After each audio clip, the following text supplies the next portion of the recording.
state of South Carolina has the British flag over the top of it.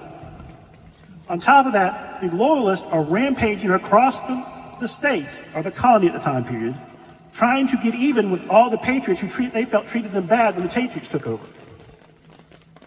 After a while, Francis Marion leaves, goes to North Carolina. Can you blame him? It's too hot in the state of South Carolina, quite frankly. Governor Rutledge of the state of South Carolina, colony of South Carolina, is now in North Carolina. The governor of the state of South Carolina is not at the State House in Charleston. The State House is wherever his butt is at that particular moment. He looks at Francis Marion and says, I'm proud of you. You continue to fight. Guess what? You're a general now in the South Carolina militia. Francis Marion had to think to himself, me and 15 squirrels are going to go back and beat the British? In the Low Country, the skirmish of Black Mingo in present-day Williamsburg County.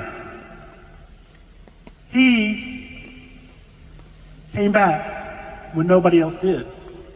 Not only did he come back, he won the skirmish and basically ignited the small flame, the ember, the reason why the fight went on. If Francis Marion doesn't come back, if Francis Marion doesn't have this little skirmish, then we can talk about Pickens, and we can talk about Sumter, and we can talk about Elijah Clark, and we can talk about Hampton.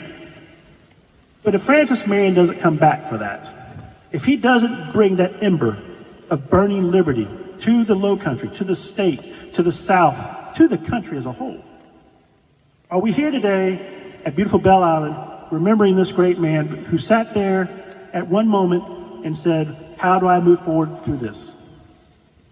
So while we owe Francis Marion for his military prowess, for his work in the South Carolina State Legislature, for all the things, the bravest moment was not probably at any battle Francis Marion was ever at.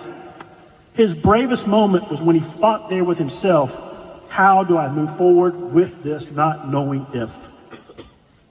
How do I do this without guarantees of this? And that is why Francis Marion should really be thought of so highly, because he didn't just defeat the British, he defeated self-doubt. Providence put its hand on Marion so many times.